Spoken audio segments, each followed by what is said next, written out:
Ya, halo Olive. Halo Ko, apa kabar Ko? Apa luar biasa? Kamu gimana? Baik, baik. Anyway, happy Valentine buat Iya, Olivia dan keluarga. Happy Valentine juga, Pak CEO. Wow, kira-kira ada kado apa sih dari Olivia buat para troopers di hari Valentine ini?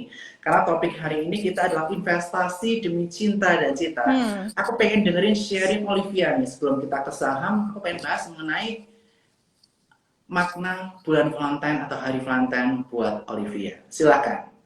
oke. Makna Valentine ya. Yang paling simpel, Valentine itu hari kasih sayang. Tapi jangan sampai kita lupa bahwa menyayangi itu udah pasti bukan di hari Valentine aja. Tapi harusnya setiap hari. Sama keluarga, sama anak-anak, sama teman-teman, dan orang sekitar gitu. Itu aja sih. Oke. Dan apa yang spesial di Valentine Days di tahun 2021 ini? Ada pesan nggak buat cuan troopers atau pengalaman yang ingin kamu share? Mungkin nonton film apa, baca blog apa, mungkin Olivia bisa share nih hari ini. Oke, jadi kan kalau misalnya kita tahu ya belakangan lagi rame banget tuh layangan putus. Terus aku juga lihat tuh Ko Bernat ada nulis di blognya Sukor kan tentang layangan putus versinya Ko Bernat sendiri. Nah aku terkagum sih karena Ko Bernat sendiri kasih 3 poin utama kan di dalam situ bahwa kita harus yakin dalam mengejar mimpi kita. Terus juga jangan menggantungkan mimpi kita terhadap siapapun. Terus juga sama kita perlu komunitas yang positif gitu ya. Nah ini juga sebenarnya aku udah terapin nih dari zaman dulu. Kan kalau misalnya teman-teman mungkin belum tahu, aku seorang ibu yang udah punya 2 anak gitu ya. Walaupun aku sudah menikah, aku tuh setuju banget sama yang Ko Bernat bilang bahwa kita tuh nggak boleh terlalu menggantungkan diri kita kepada orang lain sekalipun itu sama pasangan gitu. Karena kalau misalnya kita terlalu menggantungkan diri kita atau mimpi kita, once itu misalnya um, kan kalau nikah dua belah pihak ya, salah satu Ya, ada yang bukan nggak mau lagi ya, ada yang nggak sejalan lagi, takutnya kita kecewa. Jadi mau kita sudah nikah sekalipun, kita harus tetap kejar mimpi kita sendiri, dan kalau bisa jangan terlalu menggantungkan mimpi kita kepada pasangan kita. Jadi kita harus tetap semangat walaupun kita udah punya keluarga untuk ngejar mimpi kita gitu. Jadi menikah itu bukan menjadi alasan untuk kita berhenti bermimpi gitu sih kalau menurut aku. Nah kalau hadiah paling paling yang nyenengin ya di tahun ini adalah puji Tuhan aku cuan net TV lumayan beserta anak-anak grupku, dan mereka bilang terima kasih hadiah Valentine-nya Ci Olive katanya. wow. Hari ini udah sempat buang ya sebelum Udah, kita udah, akhiri udah, hari ini. udah, udah. Kita udah buang. Wow, selamat buat Olivia dan Hmm. teman-teman yang ambil TV dan ini juga kita rekomendasikan di saham Iya. pagi. Terus ada IPPE, SEMA, Hmm. udah disebut semua, tapi nanti kita akan bahas Iya. lagi bareng Olivia. Kira-kira gimana kondisi market IHSG saat ini? Mengingat konon katanya perang dunia antara Hmm. Rusia dan Ukraina tidak jadi dilaksanakan Hmm. karena Ukraina atau dari Rusianya udah menarik pasukan dari perbatasan untuk tidak jadi perang yang katanya perangnya Rabu ini. Kira-kira gimana nih, Olivia? Oke. Kaitannya menarik. Nah, jadi kan pas belakangan ini rame-rame tentang Perang Dunia Ketiga, aku tuh sempat ngomong di grup kayak aku tuh kayak nganggap ini tuh sometimes ya berita-berita kayak gini kadang cuma gimmick doang gitu. Jadi kalau aku percayanya berita buruk di market itu kayak musuh di film, mati satu nanti ada lagi, mati satu ada lagi, dan itu berganti-ganti gitu. Kita udah sering dengar. Kadang aku nggak tahu ya ini apa cuma dibuat-buat atau enggak, karena biasanya kalau memang kan suamiku kerjanya di oil and gas, menurut beliau terkadang memang perlu ada cerita-cerita tertentu untuk mengkerek harga komoditas terutama oil dan gas gitu. Tapi Oke. kalau tapi kalau misalnya kemarin kan walaupun IHSG kemarin koreksi, banyak yang naik saham-saham komoditas ya, terutama kayak minyak tuh, Medco dan Elsa. Kalau aku Ya. sih nggak ikut masuk. Cuma jujur aja, kalau hari ini tadi aku ada baru masuk saham emas MDKA gitu ya, karena aku lihat volumenya bagus dan lain-lain. Jadi semoga karena perangnya nggak jadi, jangan sampai keprank ya, ternyata malah false breakout nih besok. Oke, menarik banget ya pemaparan dari Olivia Lubis ini. Kalau untuk kaitannya mengenai IHSG sendiri nih, Olive, pandangan kamu IHSG akan dibawa kemana ini di bulan Februari atau beberapa saat ke depan? Karena selain perang dunia yang konon katanya nggak jadi, ada hal yang kita tunggu-tunggu, yakni kaitannya mengenai kenaikan suku bunga yang akan dicanangkan oleh The Fed yang konon katanya bisa lebih dari 5 kali. Karena mengapa? Karena inflasi di Amerika Serikat kemarin ini tertinggi dalam 40 tahun terakhir, mencetak 7,5%. Kira-kira bagaimana pandangan Olivia kaitannya mengenai IHSG? Oke, jadi kalau untuk IHSG sendiri, kemarin tanggal 7 Februari kan kita melihat IHSG itu breakout ya. Breakoutnya memang meninggalkan gap. Nah, seperti yang Ko Bernard tadi bilang, gapnya ini sudah terbayar kemarin di 14 Februari. Nah, kalau dari pandangan aku sendiri, IHSG arahnya akan tetap naik sampai ke resistensinya di 6.860. Mungkin kita akan melihat beberapa bulan ke depan itu akan sideways. Cuma kalau ditanya apakah kenaikan suku bunga bisa menyebabkan IHSG terkoreksi parah sampai seperti tahun 2020, kalau aku meyakini jawabannya tidak. Karena kenaikan suku bunga ini sudah kita antisipasi dari beberapa bulan lalu. Market itu kalau menurutku dia itu baru bergerak liar atau misalnya turun dalam kalau misalnya ada ketidakpastian yang besar gitu. Sedangkan kenaikan suku bunga ini sudah bukan sesuatu ketidakpastian, kita sudah tahu. Jadi menurutku koreksi-koreksi dari kenaikan antisipasi kenaikan suku bunga sendiri itu sudah price in. Tapi tetap teman-teman, kita harus pilih saham itu nggak bisa asal masuk gitu. Walaupun misalnya kita tahu IHSG-nya nggak akan kayak tahun 2020, tetap kalau menurut aku ya, walaupun kita misalnya beli saham pakai fundamental, kita harus lihat juga teknikalnya. Atau misalnya teman-teman lagi dengar berita, kita lihat juga teknikalnya. Biasain jangan beli saham di resisten segitu, karena sebagus apapun perusahaannya, kalau salah belinya itu bisa koreksi juga gitu.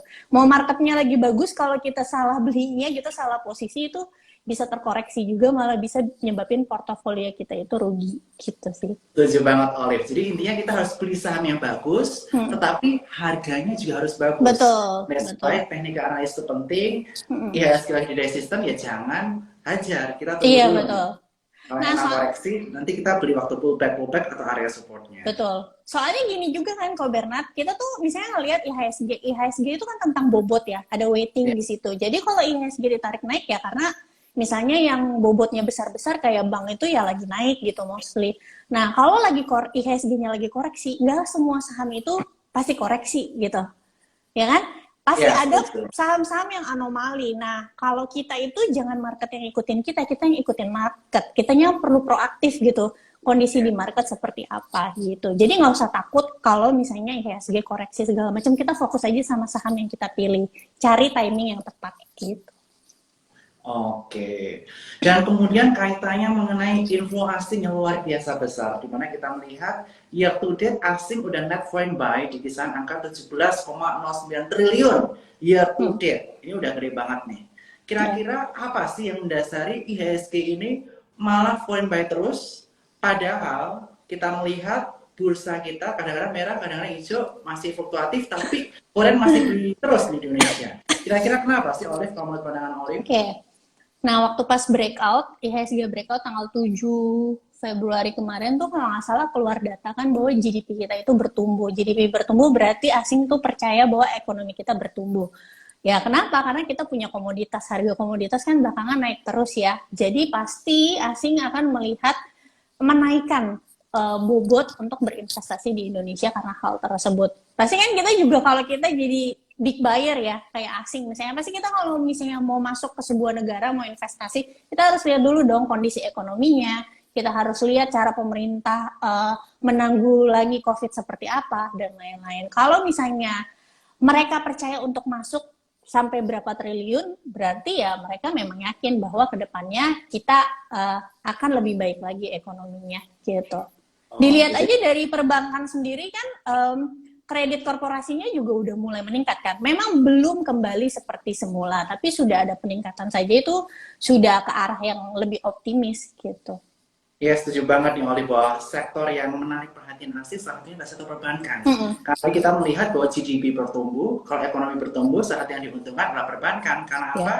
potensi NPL yang menurun. Ini sudah terlihat dari data dari bulan Juni 2021 sampai ujung tahun NPL-nya terus turun. Dan kemudian likuiditas bank sekarang cukup tinggi karena suku bunganya cukup rendah, banyak orang taruh deposito. Nah, that's why ketika NPL turun, bank akan kembali berani menyalurkan kreditnya. Nah, dengan penyaluran kredit yang semakin masif di level perbankan, tentu saja nanti profit margin dari sektor perbankan juga menarik. Nah, that's why kenapa asing masuk ke sana, karena tadi itu likuiditas masih banyak, belum banyak disalurin. Kalau disalurin, ekonomi pulih. Bisa gila-gilaan nih performance sektor perbankan ya, Olive ya. Apalagi kalau komoditasnya bagus terus kan bank juga makin berani kan kasih pinjaman ke komoditasnya gitu. Yes, benar banget. Luar biasa. Oke, Olive. Tadi kita udah bahas nih kaitannya mengenai Valentine, kaitannya mengenai IHSG, kemudian kaitan juga mengenai Indonesia yang kedatangan terus inflow dari asing di pasar saham. Sekarang aku juga mau bahas nih kaitan mengenai sektor favorit dari Olivia Lewis di bulan Februari atau di kuartal 1 2022 ini. Jatuh ke sektor apa aja sih yang menjadi pilihan Olivia Lewis? Kalau ngomongin sektor ya udah pasti ya komoditas ya, karena batu bara juga masih bagus. Terus juga kalau misalnya kita masih beritanya kayak gini tentang apa perang nggak perang ya udah pasti masuk aja ke saham-saham yang main di emas gitu ya. Terus kalau misalnya secara saham, aku sebenarnya kalau sekarang lebih lihat saham by sahamnya sih. Kalau industri tadi, sektor tadi komoditasnya bisa batu bara, aku jarang main di minyak. Biasanya batu bara atau CPO gitu, CPO juga lagi bagus, tapi tetap harus dilihat, diperhatiin. Karena kalau CPO-nya yang kayak LSIP, mungkin hari ini udah sampai resistance gitu. Mungkin bisa cari CPO yang lain, yang baru breakout dari trennya. Terus juga batu bara, tadi kalau batu bara sendiri hari ini sebenarnya aku ada masuk Adaro karena dia habis breakout. Nah cuma kalau ditanya saham favorit untuk bulan Februari, udah pasti kalau geng investor muda itu CMPP. Kenapa? Mungkin ceritain CMPP. Mungkin kita diceritain sama Coach Jason sama kita mengalami kemarin. Dan kita juga cuan purpose lainnya juga pada suka ya sama CMPP SKT. Mungkin Olivia bisa menambahkan misalnya. Oke, jadi sebenarnya kalau teman-teman nonton live-nya Ko Bernard sama Arvin kemarin kan sempat ada Ko Jason kan di situ. Jadi Ko Jason itu suhunya lah di investor muda. Mungkin dia lebih jelas gitu teranginnya. Cuma kalau aku persimpel, kalau aku meyakini ada kemungkinan kita berspekulasi ada corporate action di dalam situ karena tiba-tiba suspensinya dibuka, terus juga free float-nya sudah dipenuhi, dan memang ada kepentingan dari AirAsia holdingnya yang ada di Malaysia, mereka juga kan kena notasi khusus kan, bahwa ekuitasnya tuh kalau nggak salah negatif juga, dan mereka mau buat perusahaannya jadi untung lagi, berarti ada kepentingan untuk dekonsolidasi laporan keuangan AirAsia Indonesia dari AirAsia Holding, gitu aja sih. Yes, dan selain itu kita juga melihat ya bahwa AirAsia juga berganti nama menjadi Capital A di Malaysia sana. Di mana dia akan masuk ke teknologi juga. Jadi bakal menjadi saingan GoFood, nanti ada AirAsia kirim makanan, AirAsia Red Healing, AirAsia antar gitu. Jadi istilahnya ini bukan menjadi konvensional airline company lagi, tapi ya kedepannya berpotensi menjadi startup mungkin mirip Gojek ataupun mirip siapa tuh namanya? Grab. Nah, gitu. Jadi kita kalau melihat CMPP udah lihat valuasinya sekarang ke teknologi ya. Mungkin kan kalau Grab sama Gojek itu mereka kan kuasain di daratan, sedangkan AirAsia-nya itu di udara gitu ya kan. Apalagi mereka punya teleport, anak usaha teleport, di mana teleport juga habis akuisisi startup truck terbesar di Indonesia yang untuk di jalur daratnya. Gitu sih. Memang sekarang bisnisnya udah bukan penerbangan lagi ya kok ya. Iya, udah mulai beralih lah. Dan lagi pula kalau penerbangan pun Malaysia udah mulai buka bordernya juga kan. Jadi istilahnya AirAsia di Malaysia juga potensially performanya juga menarik untuk diperhatikan. Dan saat ini CMPP mungkin masih suspend ya, tapi kita melihat jika CMPP break 640, potentially CMPP secara teknikal bisa menguji ke area 745. Ini yang bisa diperhatikan. Dan kemarin waktu CMPP arah, dia break pola cup and handle dengan area breakoutnya di kisaran area 496. Sehingga jika dia teman-teman ingin pembatasan risiko bisa waspadai area 496 ini sebagai titik pullback-nya. Seperti Iya. itu. Dan tadi aku juga melihat nih, ada satu saham yang Olivia Lewis menarik perhatikan adalah MDKA. Iya. MDKA aku juga suka banget nih. Hari ini Iya. aku Hari baru ini lihat volumenya bagus ya kok. volumenya bagus, plus dia breakout pola Iya, favoritku breakout. juga nih. Betul. Breakout Tadi pola aku juga semacam baru beli cup and tuh. handle kebalik. Iya. Breakout 3740, belum gitu jauh dari titik breakoutnya. Cuma hari ini tertahan di MA50 di 3800. Potentially upside-nya bisa kisaran area 3957 sampai 4050. Ini MDKA juga menarik banget untuk bisa kita perhatikan. Nah, sekali lagi mungkin aku pengen jelasin ya, disclaimer pembahasan Emitenity Talks ini, teman-teman harus melakukan analisis ulang. Ini bukan merupakan rekomendasi jual beli, ini hanya merupakan pendapat opini dari saya, pendapat pribadi maupun dari Olivia Lewis. Dan buat teman-teman yang pengen tahu real time update rekomendasi atau stock pick dari Suko Sekuritas, teman-teman jangan lupa buka rekening di eform.sukosekuritas.com. 1-2 hari kerja udah jadi dan semuanya online, nggak perlu tanda bahasa lagi. Teman-teman bisa buka di link eform.sukosekuritas.com atau di link bio Suko Sekuritas. Oke, dan buat teman-teman sekalian jangan lupa teman-teman juga bertanya, yang mau bertanya bisa pencet di tombol tanda tanya di bawah ini, jangan di komen, supaya kita bisa membahas saham-saham yang lebih detail kepada teman-teman sekalian semuanya. Oke, Olivia. Tadi Olivia menyebut saham-saham seperti NetTV. Nah, saham-saham yang baru IPO ini banyak yang dilongsorkan, tapi beberapa sahamnya kemudian membentuk pola yang menarik. Salah satunya adalah IPPE, yang baru saja dia sempat naik terus turun membentuk pola semacam inverted head shoulders. Dia break 284 langsung lari. Dan SEMA juga breakout pola inverted head shoulders di area 284 dan dia langsung lari menguji 302, tembus potentially selanjutnya ke area 310 dan 340. Kalau kira-kira Olive, bagaimana teman-teman Controbers ini menyikapi saham IPO? Perlu lihat polanya dulu kebentuk kayak SEMA sama IPPE ini, atau ikut book building, atau hajar di arah. Kira-kira gimana pandangan Olivia terhadap saham IPO? Kan di sini banyak retail-retail yang suka IPO-an ya. Iya, benar. Kayaknya dari akhir tahun sampai awal tahun IPO tuh lagi ini banget ya, lagi rame gitu. Banyak orang yang mau coba peruntungan di sana. Cuma pesan aku adalah kalau kita pilih saham IPO itu kita nggak bisa tebak-tebakan hanya karena aku sering banget tuh denger beli saham IPO karena underwriter-nya siapa. Beli saham, iya, mereka nebak. Jadi saham yang sebelumnya kalau underwriter-nya A bisa A-nya berkali-kali, jadi beli aja, takutnya nanti kecewa gitu. Pesan aku adalah kalau misalnya mau beli saham IPO udah pasti dibaca prospektusnya. Tapi balik lagi seperti ini ya, gaya analisa orang itu kan beda-beda.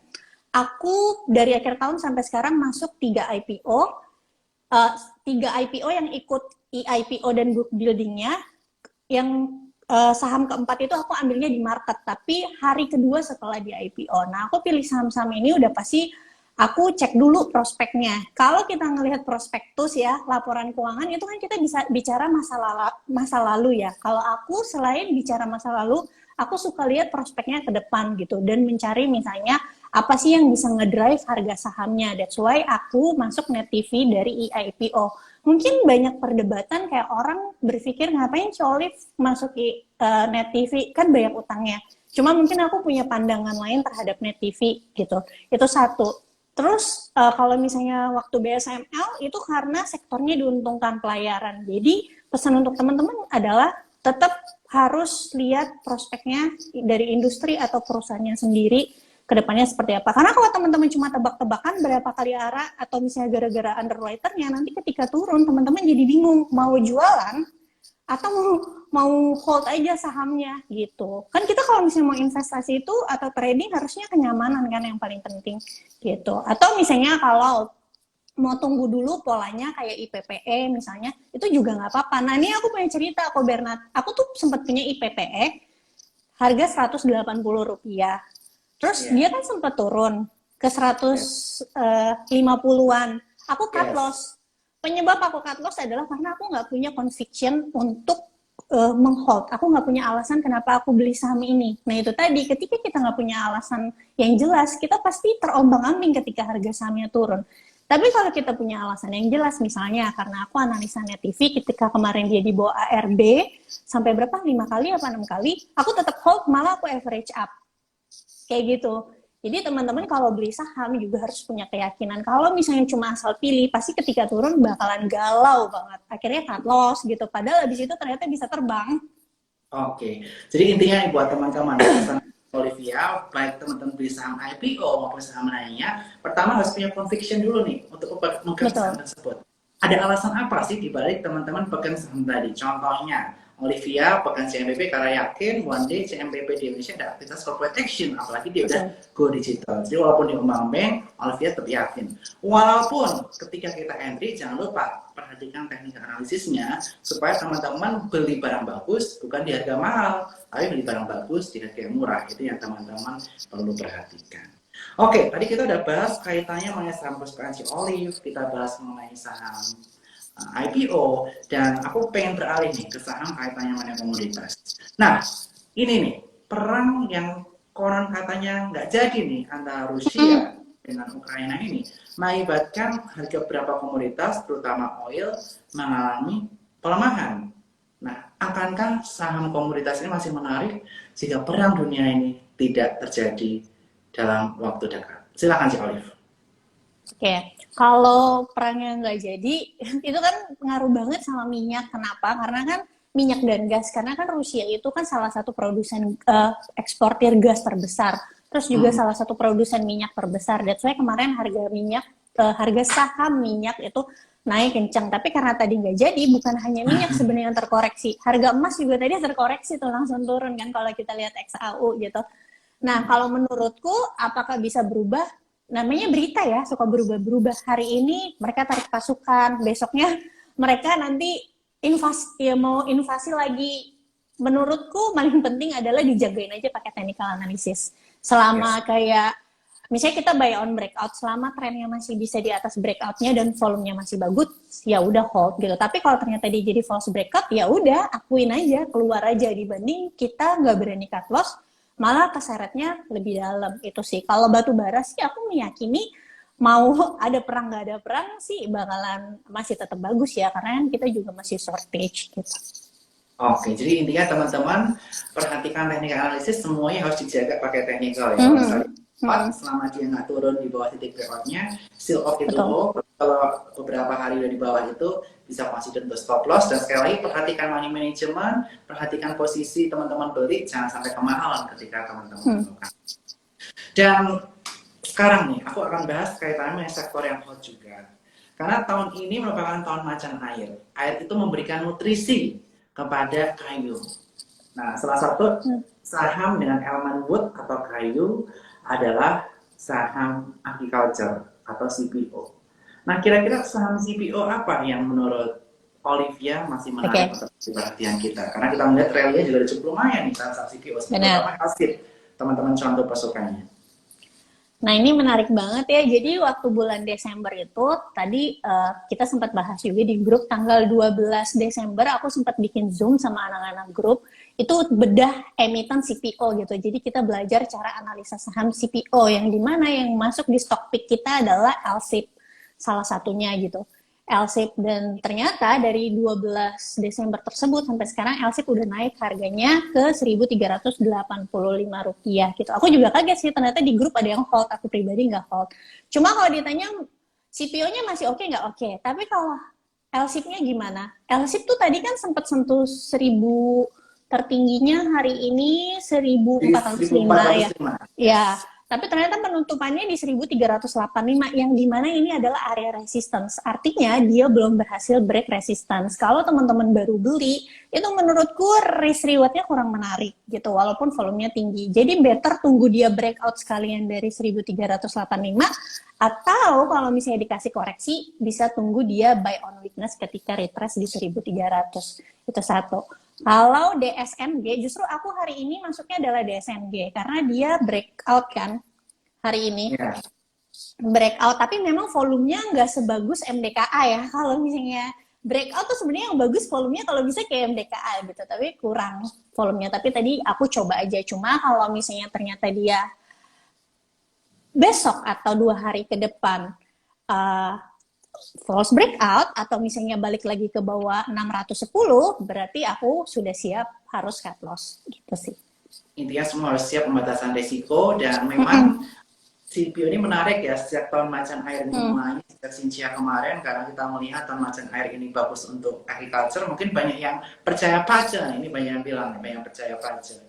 Wow, jadi kita bisa perhatikan juga. Kemudian kalau untuk kaitan mengenai tahun macan air, waktu itu aku juga, teman-teman kalau nonton Clubhouse bareng pacar leader kita, Nata, waktu itu aku juga bahas Cepro tuh. Cepro juga udah naik tinggi, happy cuan. Cepro ya. Yang beli saham kaitannya mengenai macan air, CPO, CPRO, happy cuan semuanya. Mudah-mudahan teman-teman sukses terus. Dan sekarang aku pengen ngasih tahu teman-teman juga ya, screenshot acara malam hari ini, tag ke Sukor Sekuritas dan Olivia Lewis dengan hashtag Stronger Together, reviewnya gimana. Teman-teman 10 orang yang nge-story bakal mendapatkan hadiah menarik, yaitu coklat dari Sukor Sekuritas Special Valentine untuk 10 orang. Jadi teman-teman ditunggu hadiah dari Sukor Sekuritas. Dan sekali lagi buat teman-teman yang belum buka rekening Sukor Sekuritas, bisa buka di e-form.sukorsales.com, dan bukanya bisa secara online, cepat, mudah, dan teman-teman akan bergabung dengan komunitas Sukor Troopers. Dan kejutan nantinya adalah tunggu postingan di Sukor Sekuritas, karena minggu depan kita akan mulai ada spoil nih. Ada teaser kaitannya mengenai aplikasi yang baru yang akan diluncurkan Sukor Sekuritas khusus untuk nasabah Sukor Sekuritas dulu, khusus buat cuan troopers di bulan Maret nanti, dan nanti akan terbuka untuk umum di bulan Mei.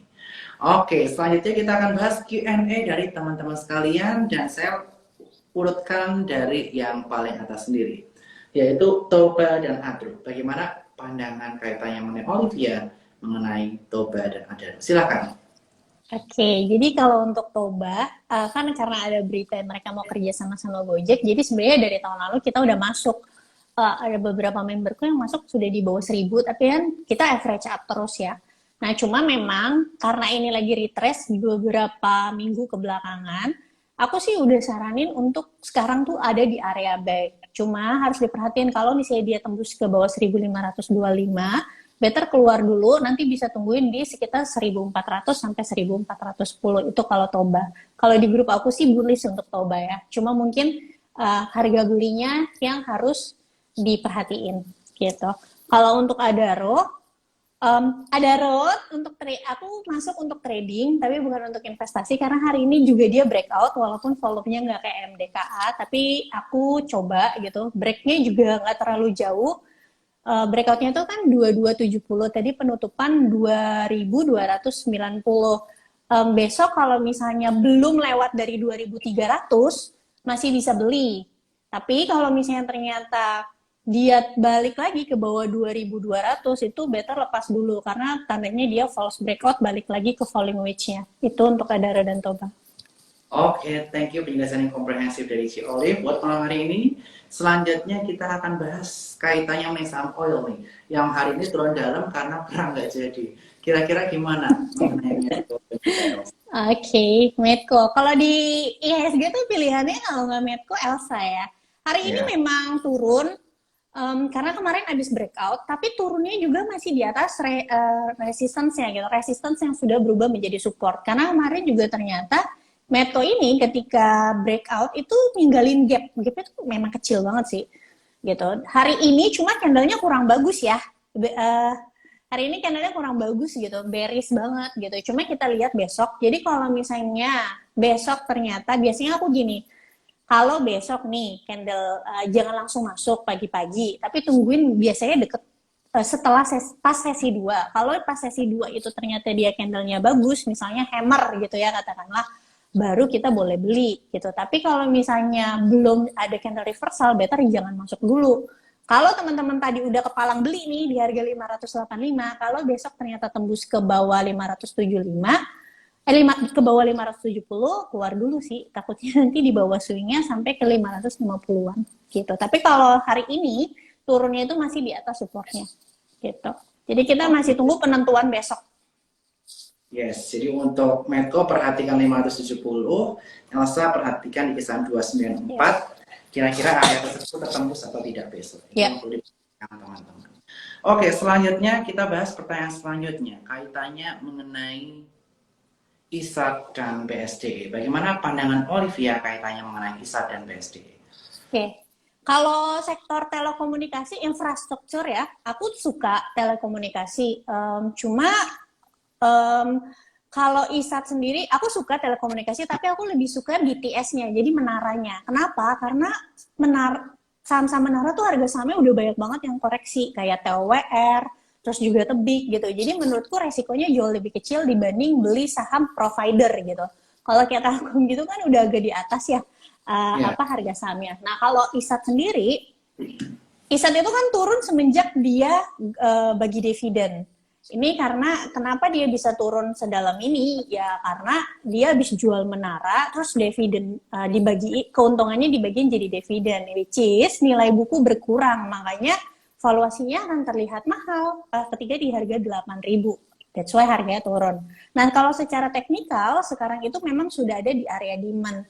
Tapi kalau misalnya dilihat di sini, dia itu sudah tembus new low-nya gitu, udah tembus dari 5.500-nya gitu. Jadi menurutku kalau untuk buy belum sih gitu. oke, masih belum ya Iya. teman-teman ya. Hmm. Oke, selanjutnya kita Oh akan BSDE ya, BSDE ya. BSDE belum.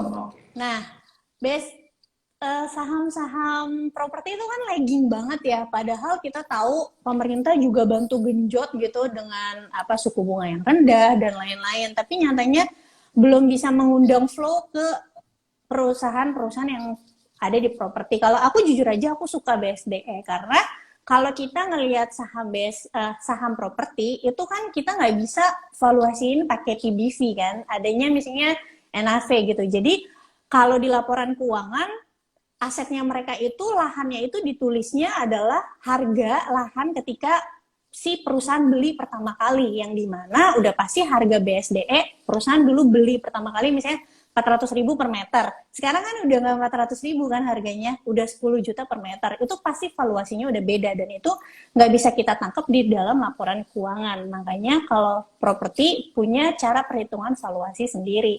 Cuma balik lagi karena flow-nya kayaknya belum masuk ke sini, that's why masih kayak nggak kemana-mana harga sahamnya. Cuma kalau mau beli secara teknikal nih, kalau mau trading ya tungguin aja di 885. Siapa tahu dia bentuk double bottom karena di situ juga daerah demand-nya. Karena tahun lalu Juli Agustus juga pernah menyentuh 885. Tapi kalau misalnya dia tembus ke bawah 885, better keluar dulu gitu. Oke, begitu ya teman-teman ya. Kita akan lanjutkan ke pertanyaan selanjutnya kaitannya mengenai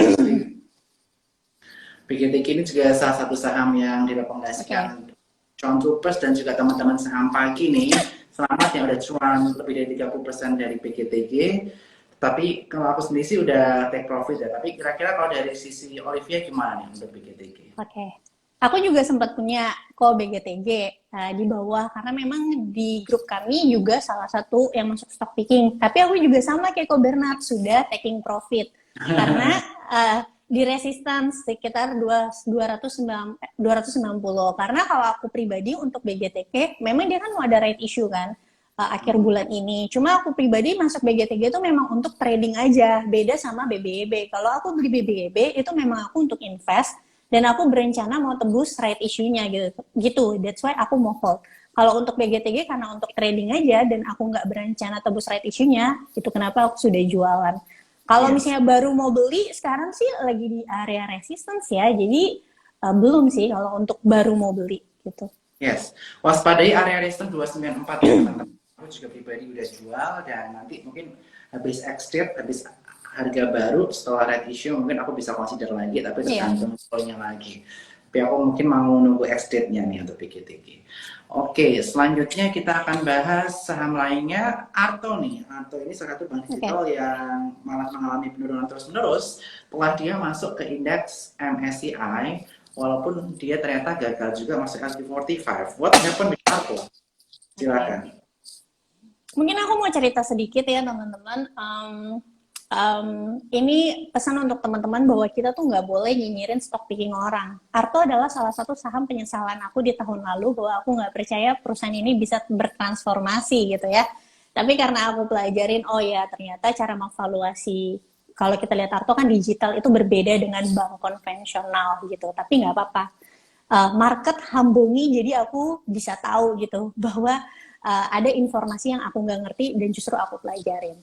Nah, kalau ngomongnya mau investasi di harga sekarang, kalau aku pribadi kurang nyaman untuk hold jangka panjang. Tapi kalau untuk trading, jadi Arto itu kan sempat rame flow-nya ketika bulan Januari.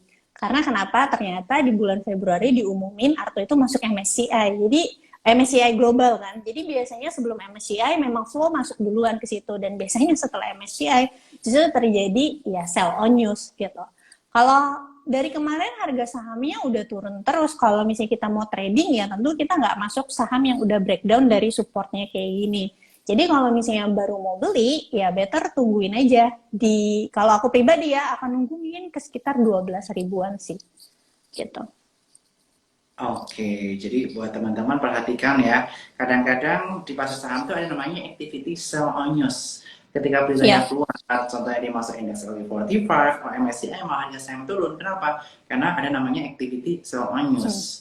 Orang memanfaatkan area tersebut untuk melakukan taking profit. Jadi teman-teman sekali lagi ketika melakukan pembelian saham, jangan cuma lihat sahamnya bagus, tapi lihat teknikalnya. Dari pesan dari Olivia Lewis. Oke, selanjutnya kita akan bahas pertanyaan selanjutnya. Nih, dari Melissa Lewis nih, teman kita juga. Waktu itu kita jalan-jalan bareng sama Melissa, sama Olivia juga. Nah, mana nih Melissa Lewis? Bentar. Ini yang nanya suhu loh. Masa nanya suhu nanyanya sama aku? Kakak Cici. Apa-apa. Kita saling-saling belajar. Oh, Iya. Melissa. Koko Cici mau tanya nih, Net TV sama BSML kapan nih boleh ambil lagi? Ini salah satu yang sukses dari Net TV nih, seperti saya dapat dari Cheers. Yeah. Jadi kalau Net TV sama BSML itu saham sukses aku di awal tahun ini ya, karena BSML juga kita di grup ada yang sampai cuannya tuh 300% karena kita ambilnya dulu tuh di 150-an gitu kan. Tapi kalau ditanya sekarang masih boleh ambil nggak untuk BSML? Jawabannya kalau menurutku resikonya udah lebih besar daripada rewardnya. Kemarin ketika dia ARB, BSML aku tuh justru nungguin dia ke harga kisaran 450. Kalau dia turun ke 450 baru aku mau buyback. Kalau harga sekarang tidak, karena targetku sendiri di BSML adalah 700. Sekarang kan udah mau deket 700 lagi. Nah kalau untuk Net TV, Net TV itu kalau aku, bentar ya, aku lihat teknikal dulu. Kalau aku ngajakinnya di grup itu, kita kan punyanya dari EIPO, which is dari harga 199. Tapi kan waktu itu dapatnya nggak full allotment kan. Jadi kita memang iya, betul. Dan aku bilang sama mereka, uangnya simpen aja, nanti kita average up ketika ada ARB. Jadi aku baru ajakin, aku bilang ke mereka, baru boleh average up kalau harga sahamnya turun ke bawah 500. Makanya beberapa hari lalu ketika turun ke bawah 500, kita semua average up, dan kita sudah jualan juga. Nah kalau ditanya sekarang boleh nggak masuk Net TV? Aku bilang risknya belum oke. Kalau mau masuk Net TV, nunggu aja di bawah 500. Kalau bisa dapetin di harga 400-an. Gitu. Sabar-sabar aja. Sabar-sabar ya, kita tunggu ARB beruntungnya dulu. Dan kita kalau kan cari saham IPO nih, kalau aku lagi suka sama SEMA. SEMA hari ini baru breakout, yang tadi malam aku ngajak Om Ben nih. Om Ben, besok SEMA yuk. Terus aku chat Om Ben tuh. Keren banget nih. Hah? Keren banget nih SEMA-nya nih. Iya, dia break 282, udah break 302. Next target kalau ditarik sampai garis bawahnya kurang lebih di kisaran 310 dulu, habis itu di kisaran area 340 tuh resisten extensionnya untuk SEMA. Tapi sekali lagi perhatikan, ini hanya istilahnya share insight ya teman-teman, keputusan jual itu tetap ada di tangan teman-teman semuanya. Oke, kita bahas lagi, ini saham-saham IPO banyak lagi suka nih. Kemudian ASIP nih, gimana Ci Olive kaitannya mengenai ASIP? Kamu RI, menarik nih kira-kira? Aku jujur ya kok, ASIP aku nggak ngikutin sama sekali gitu, cuma denger-denger doang, nggak ngikutin. Cuma aku mungkin bisa bahas dari segi teknikalnya aja ya. Kalau orang tuh kan kalau technical bisa macam-macam ya. Ada yang pakai Fibonacci, ada yang pakai EMA. Nah, makin dia kalau pakai moving average eksponensial, itu kan kita perlu yang namanya retest. Makin sering dia retest ke area EMA tersebut, maka semakin valid indikatornya, gitu kan. Nah, di sini kita lihat aja pakai moving average eksponensial 20, dia sering banget ke daerah situ. Terakhir aja tuh 1, 2, dan sekarang mau yang ketiga. Berarti bisa dikatakan EMA-nya ini cukup valid di saham SEMA. Nah, kalau mau beli, tungguin aja di deket moving average eksponensialnya, berarti di 160-an gitu. Kalau trennya patah ke bawah EMA 20-nya ya exit dulu. Oke. Perhatikan ya stop loss-nya. Kalau aku di sini perhatiin juga MA 20 nih. Asal area stop loss-nya kisaran 158 lah, 158. Iya. Kalau saham kayak gini tuh harus berani cut loss ya kok. Harus berani cut loss. Harus lah, ini aku juga nggak tahu story-nya. Kalau saham yang nggak tahu story-nya, biasanya aku trading aja. Jadi, dan size-nya perlu diperhatiin. Biasa aku kalau masuk saham-saham kayak gini tuh nggak lebih dari 10% porto gitu. Wah, seru nih ngobrol sama si Olive nih. Kalau saham yang lucu-lucu kayak ESIP nih, kamu lagi suka apa? Selain tadi ada CMPP. IPTV sih. Tapi aku IPTV. Iya, tapi udah punyanya harga 87. Masih hold sampai sekarang. Wah, mantap banget. Kalau aku lagi lihat ini nih sekarang. WMPP nih, Widodo Makmur Perkasa. Ini perhatikan kalau pullback ke kisaran 128 nih menarik nih. Kalau dia bertahan di atas 137 lagi bisa potentially ke area 160. Kalau balik di atas 160 bisa lari nih. Ini mirip-mirip gayanya saham-saham yang baru IPO. Ini kan WMPP kan juga IPO. Ini gaya-gayanya kita bisa menggunakan strategi IPPE, strategi SEMA, strategi NTV mungkin bisa kita pakai juga di WMPP. Oke, selanjutnya kita bahas lainnya lagi. Nih, blue chips nih kita akan bahas. Tadi kita udah lucu-lucu, blue chipsnya keuangan. Kita akan bahas kaitannya mengenai Pegas. Gimana pandangan Ci Olive kaitannya mengenai Pegas? Oke, Pegas. Jadi aku sempat punya juga Pegas akhir tahun lalu, tapi aku cut loss karena aku pikir trennya patah, ternyata dia rebound. Sebenarnya nggak cuma Pegas ya, banyak saham-saham blue chip itu yang ternyata rebound gitu. Kalau Pegas sendiri sekarang lagi di area resistance. Kalau misalnya mau beli, better tunggu breakout sekalian di atas 1425, 1435. Tapi kalau ternyata dia nggak berhasil breakout, bisa sideways dulu, buy on weakness di 1.370 rupiah gitu. Oke, gitu ya teman-teman ya. Siap. Kita akan lanjut ke saham lainnya. Selanjutnya kita bisa perhatikan infrastruktur. Ini mungkin maksudnya konstruksi ya. Saham konstruksi apa yang bagus mengingat akan ada ibu kota baru. Silakan. Oke. Sebenarnya aku tuh belum mantengin banget saham konstruksi karena ternyata jadi kalau konstruksi itu kan sensitif banget ya sama RAPBN-nya Indonesia gitu. Kalau tahun lalu bahkan anggaran untuk konstruksinya dikurangin gara-gara varian deltanya itu kan meningkat pesat ya. Jadi kalau misalnya anggarannya dikurangin, biasanya harga saham konstruksi itu koreksi gitu. Nah cuma ada satu yang menarik perhatian aku dari semalam gitu, karena teknikalnya menurutku sudah oke ya, tanda-tanda perubahan dari downtrend ke uptrend. Hari ini udah beberapa hari ini dia retrace, yaitu PTPP. Mungkin banyak yang cocok logi kan katanya Mandalika, gara-gara Mandalika PTPP bisa cuan lebar ya. Aku nggak tahu, tapi aku cuma bilang buy on technical aja. Harga sekarang lagi di area demand-nya. Setelah dia breakout tanggal 7 Februari gitu, lagi retrace. Tapi mungkin kalau misalnya dia balik lagi turun ke bawah 965 keluar dulu. Berarti false breakout gitu, balik lagi ke dalam trennya. Cuma ini boleh dicoba sih. Aku dari semalam udah ngeliatin sebenarnya. Cuma hari ini tuh aku nunggu dia. Aku pikir hari ini bahkan candle reversal. Kalau dia candle reversal aja PTPP hari ini. Tadinya aku mau masuk, tapi ternyata belum. Ini candle-nya bagus sih hari ini, inverted hammer. Di area Fibonacci 50% di dekat-dekat itu 960 Fibonacci 50%-nya. Area demand ya kok? Yes, area demand untuk PTPP. Oke, good nih. Karena waktu 22 Desember juga di area ini, kalau misalnya dia rebound, itu bisa potensi inverted head and shoulder. Yes, benar. Kalau lewat 1050. benar good. Ataupun kapan Hell juga bisa nih. Oke, mantap nih PTPP, aku juga masukin wishlist aku. Seru nih, hari ini aku sharing banyak sama Olivia Lewis. Pertama kali ya kita ya, langsung seru banget. Aku Iya, bakal sering-sering bareng Olivia nih. Aku ingat basic. asik. Aku pansos ke Pak CEO. Tapi penjelasannya bagus banget loh. Mantap banget Olivia. Oke, selanjutnya kita akan bahas di Mahkota Trader. Sektor retail Oke. gimana nih? Ada RALS dan juga MAPI. Karena pembaikan ekonomi, kemudian kaitannya komoditi boom, daya beli masyarakat naik. GDP udah naik juga. Mungkin daya beli Mm-mm. mereka naik. Apalagi COVID kali ini PPKM-nya nggak sampai nutup mall. Apakah MAPI dan RALS Betul. cukup menarik? Silahkan, Cici.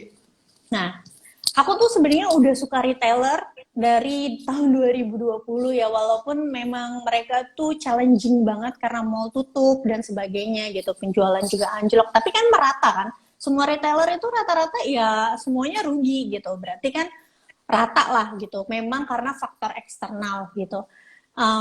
Kalau aku lebih sukanya MAPI, tapi RALS juga oke. Mereka ini kan beda segmen ya. Kalau RALS itu kan lebih Ya. ke kelasnya itu CD, kalau MAPI itu karena dia ada Zara segala macam lebih ke AB gitu. Jadi tergantung teman-teman lebih sukanya yang mana. Walaupun ada yang menyangkut pauti kalau komoditi boom, pasti kan pendapatan orang-orang di daerah itu meningkat. Means itu berimbas kepada RALS karena biasanya yang pakai barang-barangnya RALS itu orang-orang di luar Pulau Jawa misalnya gitu paling banyak. Nah, untuk teknikalnya sendiri kalau MAPI itu sideways ya, udah dari November bahkan itu masih sideways, nggak kemana-mana. Sebenarnya ini kalau buat trading, kalau cari perusahaan yang nyaman gitu, tradingnya bisa ditinggal itu masuk MAPI enak, beli aja di 725, jualan di 800, 750 sampai 800 gitu, enak banget. Jadi kalau baru mau beli, sekarang kan dekat resistance, bukan area untuk beli. Better tunggu dia koreksi lagi ke 725 atau tunggu dia benar-benar breakout. Sayangnya MAPI itu udah 2 kali dia false breakout gitu. Biasanya sih semoga yang ketiga kalau dia udah bisa break 820 bisa beneran rally gitu. Kalau harga sekarang belum. Jadi better tunggu 725 atau tunggu dia beneran valid breakout 820. Itu untuk MAPI. Untuk RALS 610 sih aku ngelihatnya. Kalau 610 dia bisa bertahan, nggak breakdown ke bawah 600, bisa potensi double bottom. Yes, kalau mau pay on request yang paling dekat dengan support, tapi RALS ya. Tapi paling penting ingat-ingat Iya, jangan sampai betul. goal support selanjutnya. Teman-teman harus ready untuk Betul. stop loss. Kalau yang kayak gini-gini ya teman-teman ya, itu yang perlu teman-teman perhati. Nah kemudian Biasanya, nih aku huh? gimana? Biasanya Biasanya apa? mungkin bisa gini, kalau takut breakdown ya misalnya kayak RALS nih, oke, kita tunggu di supportnya misalnya 610. Biasanya kalau takut gitu ya kita coba aja dulu 20% atau misalnya 50%. Nanti sisanya kita kan bisa average up. Jadi jangan takut untuk average up gitu. Kalau misalnya dia Benar. ternyata Jadi nanti reversalnya udah valid, kita bisa average up di atas gitu. setuju banget. Aku juga biasanya gitu, pay on request support sambil nunggu-nunggu galau. Waktu dia breakout, average up. Strategi itu bisa Iya. diterapin teman-teman juga. Jadi biar nunggunya kelamaan, sisa duitnya separuhnya ya udah bisa untuk belanja yang lain dulu yang lebih menarik kalau teman-teman suka scalping atau trading. Nah, sekarang aku sudah bahas kaitannya mengenai elemen-elemen. Kan ini juga lagi sincian ya, aku belum sempat bahas elemen di sini. Elemen tahun air itu aku paling suka sama kayu nih. Tapi dua saham yang kaitannya mengenai elemen kayu yang belum gerak adalah Tekim dan juga INKP. Tadi juga banyak yang nanya ini. Kira-kira Tekim dan INKP bagaimana pandangannya Cik Olive di tahun macan air ini? Oke, jadi Tekim tuh waktu pas kuartal ketiga tahun kemarin udah sempat optimis ya bakalan naik gitu, secara valuasinya juga menurutku INKP tuh udah termasuk murah juga gitu, tapi ternyata nggak berhasil naik. Cuma kalau misalnya ini kan masih downtrend banget ya, tapi dia kemarin terakhir bulan Januari itu nggak berhasil tembus ke bawah 607,25. Jadi kalau mau buy ya tungguin aja di area 6.725 gitu. Tapi kalau misalnya breakdown ke bawah itu keluar dulu. Bisa pakai cara yang tadi, masuk setengah dulu. Jadi kalau misalnya kena stop loss minimal nggak gede-gede banget gitu cut loss-nya. Betul. Dan kalau mau pay on breakout juga boleh ya di Boleh. 7175 yang menarik. Kalau mau pay on breakout bolehnya double bottom potentially. Kalau misalnya break 7175. Kalau INKP gimana? Itu tadi Tekim ya, sorry tadi aku salah sebut Tekim. ternyata. Apa? Oke, kalau Tekim falling wedge ya. Kalau Tekim di 6.850 sih. Nanti bisa sell-nya 8.150. Gitu ya teman-teman yang pencinta pacel-pacel, ini tadi udah ada Tekim dan INKP juga. Dan pertanyaan terakhir dari para cuan troopers di malam hari ini yang bisa kita perhatiin adalah kaitannya mengenai saham CPO juga. Ini sambil ngombalin Ci Olive nih. Kamu nggak usah raguin cinta kamu, karena aku itu SSMS, selalu setia mencintai sayang. Wow, gombalan yang menarik buat Ci Olive. Mau dikasih hadiah nggak nih? Mau dong? Boleh banget. Ini nanti kasih hadiah ya Des ya. Satu orang bukan dari IG Story tapi dari yang gombalin Olive nih. Kamu dapat coklat spesial dari Sekolah Sekuritas. Nanti DM ke IG Sekor ya. Siapa kamu ini? Aku lupa namanya tadi. Oke, gimana SSMS? Ini juga kaitannya mengenai CPO. Ini volumenya bagus ya, aku baru lihat loh. Karena biasanya aku nggak ngikutin. Ini baru Volumenya breakout bagus. nih. Iya, baru breakout, betul. Baru breakout dari trend lainnya. Em, kalau yang kayak gini tuh quite challenging ya. Karena kalau misalnya kita nungguin dia retrace ke bawah ke 1.005, kadang ternyata nggak retrace gitu, malah besoknya bisa marubozu dan lain-lain. Ya, besok kalau misalnya sesi pertama dia ternyata langsung breakout ke atas 1.050, kalau mau kejar ya nggak apa-apa juga, tapi kalau bisa jangan lebih dari 3% gitu kenaikannya. Tapi kalau dia tuh balik lagi ke bawah 1.050 harus keluar. Tapi kalau aku pribadi ya, nanya aku pribadi, aku mending tunggu beberapa hari ke depan sih. Tunggu konfirmasi lagi. Nah, Oke, jadi itu konfirmasi ya. Tapi bisa perhatikan area 1105 itu sebagai area yang 1.050. 1050, oke, dari SSMS. Oke, dan selanjutnya ini pertanyaan terakhir dari Cuan Troopers dan mungkin si Olive bisa memberikan closing statement kaitannya mengenai investasi, cinta dan cita bersama Sokor Sekuritas. Kira-kira apa nih pandangannya? Dan mungkin si Olive udah nonton belum YouTube-nya dari Sokor nih? Mungkin bisa komen-komen juga, silakan. Belum, aku tuh baru nonton previewnya doang yang di Instagram, tapi versi lengkapnya belum nonton di YouTube. Nanti aku coba nonton deh. Nah, pesan-pesan aku buat teman-teman tentang cita dan cinta. Jadi, walaupun kita punya perasaan, walaupun kita menjalin cinta sama siapapun, tetap kita juga harus fokus sama cita-cita kita dimanapun itu. Mau kalian capai cita-cita kalian melalui market, atau melalui bisnis, atau apapun itu, sama aja. Yang penting jangan lupa ya, kalau untuk perempuan-perempuan nih aku ingetin yang sudah berkeluarga, walaupun kita sebagai ibu rumah tangga punya suami yang bekerja, jangan lupa kita harus bisa investasi kelola duit suami. Karena itu jadi bekal kita kalau amit-amit cabang bayi di tengah jalan ada apa-apa. Kalau misalnya punya kesempatan untuk para ibu rumah tangga cari uang sendiri, silakan. Zaman sekarang cari uang di rumah gampang. Kalian bisa jadi influencer, kalian bisa ngajar les, kalian bisa bikin catering dan sebagainya. Pokoknya kita wanita-wanita nggak boleh males, harus bisa berdiri di atas kaki kita juga. Udah itu aja. Dan aku salut banget juga buat sama Olivia Lewis ya menjadi influencer saham wanita.